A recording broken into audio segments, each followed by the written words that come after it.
Bonjour à tous et à toutes. Merci, madame, mon plaisir pour ce accueil chaleureux. Ma présentation s'intitule Simulation d'algèbre du mouvement du sol pour un thermomètre potentiel de 7.1 sur la faille en équilibre en Haïti. On commence par le contexte tectonique. Donc, comme on le sait, la plaque caribéenne est bordée par d'autres plaques. Il y a la plaque nord-américaine, la plaque sud-américaine et la plaque caucase qui est par ici. Haïti se trouve, son île espagnole se trouve à la frontière entre la plaque caraïbe et la plaque nord-américaine.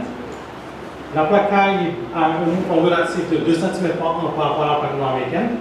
Et ce mouvement relatif s'est partitionné sur plusieurs failles actives, en particulier deux failles inverses. Il y a la faille nord-espagnole qui se trouve ici et la faille nord-écosse qui se trouve ici, et deux failles décrochables qui est la faille septentrionale et la faille en.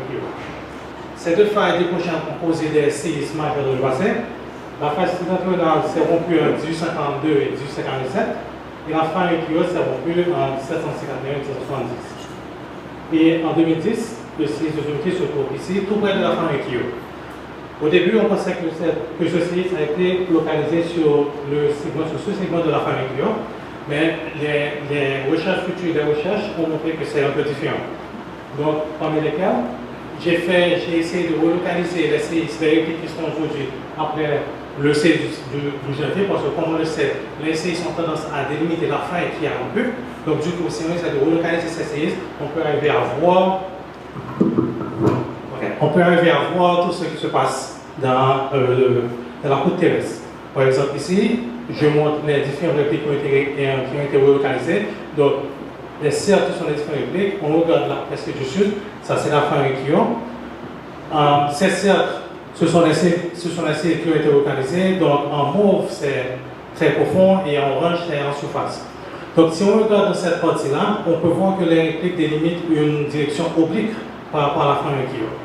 Mais en plus, on a fait des coupes transversales pour voir exactement ce qui se passe. Donc, du coup, on a projeté ces répliques sur une coupe transversale.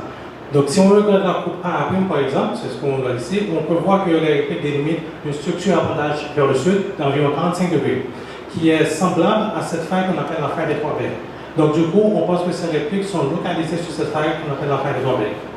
Si on regarde maintenant les répliques pour la coupe BB', la coupe BB' délimite une structure principale à pointage vers le nord de 71 degrés, avec des structures antithétiques à pointage vers le sud.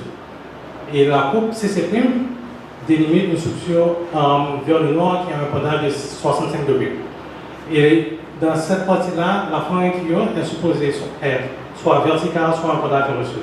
Donc, du coup, on pense que la faille, et le CS 2010 s'est produit sur une faille qu'on a appelée la faille d'Eoghan, qui a deux segments à pointage différents, 65 degrés et 71 degrés.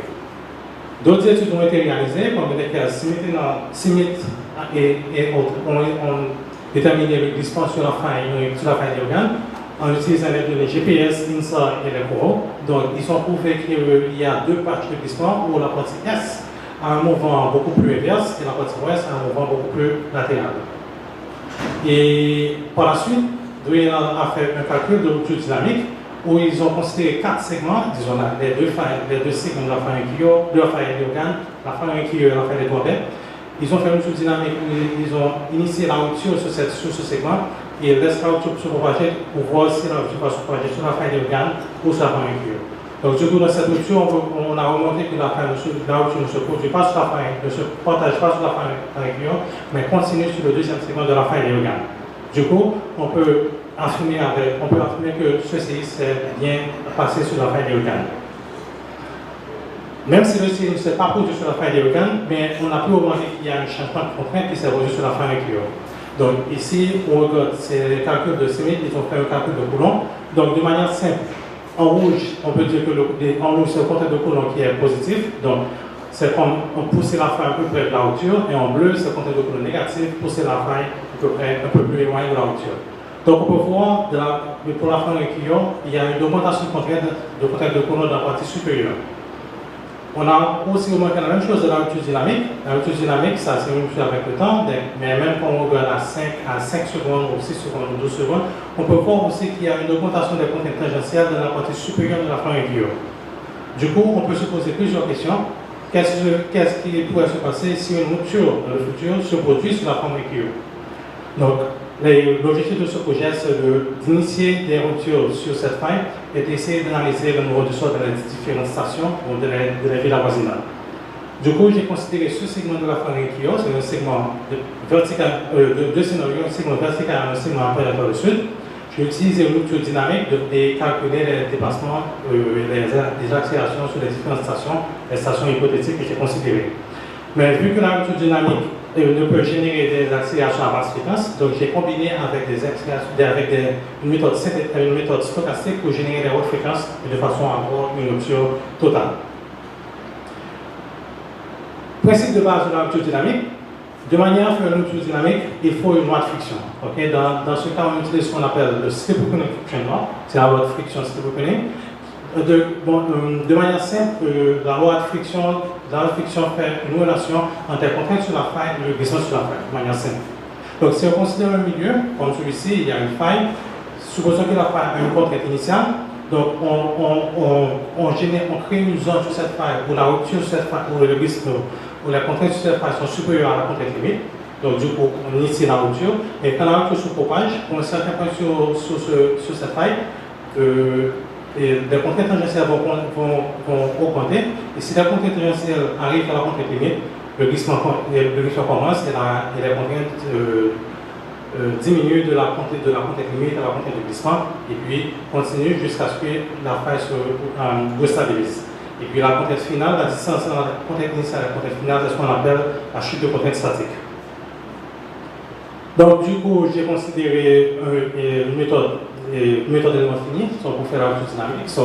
On peut voir, ça c'est la faille qu'on a considérée, ça c'est les villes, ça c'est le modèle, c'est un gros modèle où la taille des éléments est entre 2 et 4 mètres. Ça, ce sont des paramètres, bon, je ne vais pas tout m'entendre. Mais la chose que je voulais insister, c'est qu'on a considéré deux scénarios pour les contraintes initiales. Ce scénario-là, où on considère deux régions où il y a une rotation de contraintes, et un autre scénario où on a considéré que les contraintes dans la partie supérieure sont supérieures dans les premières 5 km de la faille. Du coup, c'est juste pour tenir compte de la rotation de contraintes qu'on a remarqué sur la faille Rikio. Ok, donc ici je présente les déplacements horizontaux pour les basses fréquences, les déplacements horizontaux et verticaux. Donc dans cette figure, les couleurs rouge et bleu sont les déplacements verticaux, bleu moins 1 mètre et puis rouge 1 mètre, et puis les vecteurs ce sont les déplacements horizontaux. En vert, ce sont les déplacements pour les stations au nord de la faille et en bleu les déplacements au sud de la faille. Et puis la première ligne c'est la rupture pour la faille quand la faille a un pendant vers le sud. La deuxième ligne, c'est pour une faille verticale. La première colonne, c'est pour le scénario A avec le dépatch. Et la deuxième colonne, c'est pour le scénario B où on a augmenté la contrainte de la partie supérieure. De manière générale, on peut voir que le scénario B génère des dépassements légèrement plus grands que le scénario A. Mais ce qui est plus important de remarquer, c'est la différence entre le pendant vers le sud et le pendant vertical. On peut remarquer le pendant vertical génère des dépassements beaucoup plus importants que une faille à pendant vers le sud. Donc ici, toutes les stations qui se trouvent au nord de cette faille génèrent des dépassements beaucoup plus importants que sur une faille qui a un pendant vers le sud. Ça, c'est très important à remarquer. On a ensuite combiné les synthétiques à basse fréquence avec les synthétiques à haute fréquence pour déterminer l'accélération maximale des différentes stations. Donc ça c'est pour l'un des scénarios, c'est le scénario VA1, disons c'est vertical, scénario A, et puis pour l'hypocentre ici. Donc ici je présente les différentes accélérations maximales de différentes stations. L'une des choses qu'on peut remarquer, par exemple à Léogane, pour une faille verticale, il peut générer, pour un CIS de 7.1, ça peut générer une accélération maximale d'environ 0.38 G. Et pour Port-au-Prince, ça peut générer une accélération maximale de 0.45 G. Ça c'est si on considère les types de sol, comme à Port-au-Prince ici, on a un type de sol de classe D. Mais pour mettre ça en perspective, j'ai essayé de comparer les accélérations pour une faille verticale ici avec les accélérations pour une faille à pendant vers le sud. Donc ça, ce sont les accélérations en fonction de la distance par rapport à la faille, les différentes stations. Et puis ça, c'est l'accélération maximale. Donc comme on peut le remarquer, de manière générale, l'accélération pour une faille verticale génère est plus importante que sur une faille appendage reçu. So, les lignes en bleu, c'est ce qu'on appelle les équations de prédiction du mouvement du sol. Les équations de prédiction du mouvement du sol, ce sont des équations pas forfaitaires, mais qui ont été déterminées par rapport au jeu de données de séisme qui s'est produit à travers le monde.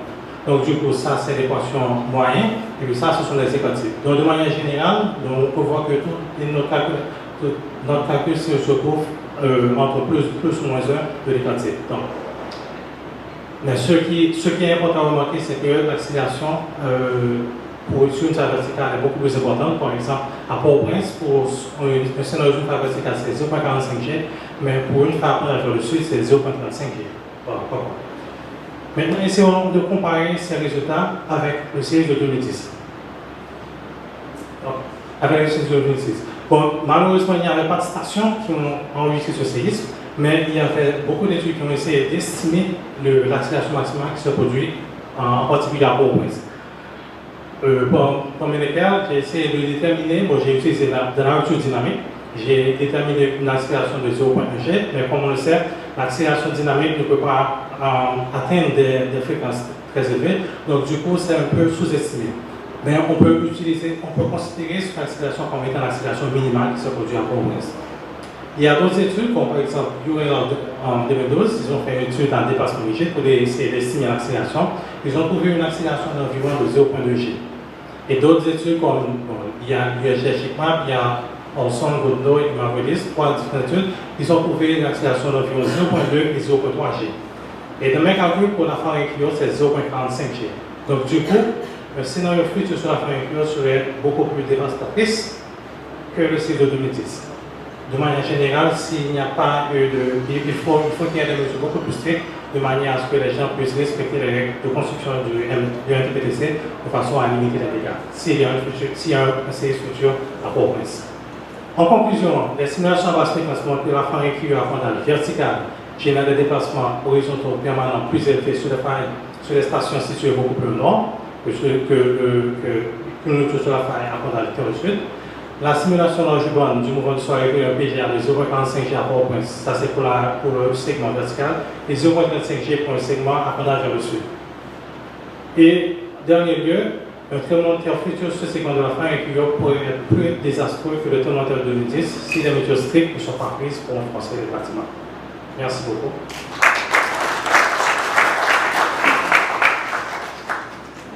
Je suis Jules Jean-Philippe, je travaille à la Loi nationale du bâtiment et des travaux publics. Et concernant les séismes qui ont eu en Haïti en 1771 et 1750, on avait dit que le séisme de 2010 c'était sur la faille Henri Guillot. On a fait des recherches, on a vu que ce n'est pas la faille Henri Guillot, c'était la faille de l'Organe. Maintenant, ce que j'aimerais savoir, est-ce qu'on a fait des études pour montrer que les séismes de 1770, c'était vraiment sur la faille Henri Guillot. Et maintenant, quel est le plus grand séisme qu'on peut attendre pour la faille Henri Guillot? Oui, bon, malheureusement, en 1751-1771, on n'avait pas de données. Donc, pour savoir ce qui s'est passé, on a dû voir au registre pour voir ce que les gens ont dit, ce que les gens ont ressenti. Donc, on connaît seulement la zone, mais on ne sait pas exactement si c'est sur la pharyngio. Pour le moment, ce n'est pas possible. L'une des manières de faire, c'est de faire une datation, de faire des tranchées, c'est d'analyser pour voir s'il y a des résidus du séisme, pour voir si c'est la pharyngio. Mais de ma part, je ne pourrais pas savoir si c'est sur la pharyngio parce que je n'ai pas de données pour voir si le séisme de 1951-70 est sur la pharyngio ou pas. S'il n'y a pas de données, il n'y a pas façon de faire ça. Et pour le séisme attendu, ça c'est un peu difficile à expliquer, mais de manière générale, les séismes sont proportionnels à la longueur de la faille. Donc pour le moment, la faille que j'ai considérée, c'est une faille de 52 km de long. Donc en général, 52 km de long peut générer un séisme d'environ 7,2. Mais tu peux essayer de voir, il y a des groupes qui montrent que la longueur de la faille ou une longueur de la faille beaucoup plus longue, ça peut générer des séismes beaucoup plus longs. Mais il y a des choses qu'il faut aussi considérer. Si la faille est segmentée, ça peut arriver que le séisme commence sur cette faille et s'arrête sur cette faille et ne continue pas à se propager. Donc ça va dépendre de la longueur de la faille pour voir. Et je ne connais pas pour le moment la magnitude totale qui peut se produire.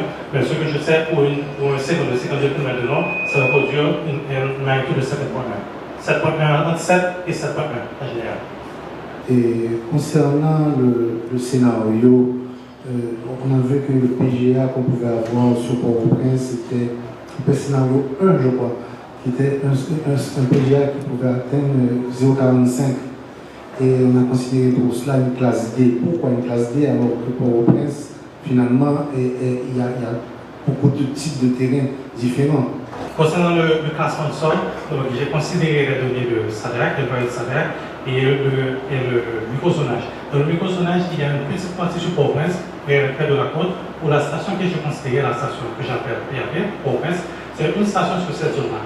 Sur cette zone-là en particulier, c'est un type de classe D, mais si je montre les autres stations, ce sont je pense que j'ai considéré environ 12 stations à Port-au-Prince, sur la ville de Port-au-Prince, mais l'une des stations que j'ai appelée PAP, donc c'est une petite zone où le classement est de classe D. Non, c'est pas en général, c'est pour cette petite partie où il a été démontré dans le cosonnage que cette partie-là c'est une classe D. Mais c'est pas pour tout le territoire, c'est pas pour Port-au-Prince en général. C'est Christian Rousseau, professeur à la faculté des sciences. Ma question est pour lui. Et je voulais juste qu'il me fasse un rappel sur le lien qu'il y a entre le pondage et ce phénomène d'accumulation de couches avec les mouvements tectoniques. Disons que les différentes failles sont différents pondages. Par exemple, la faille Kyo, on ne connaît pas la faille Kyo, il y a des géologues qui ont montré que cette faille dans la partie Est, la faille est un peu dans le sud, mais ça peut arriver que le pondage varie en cours.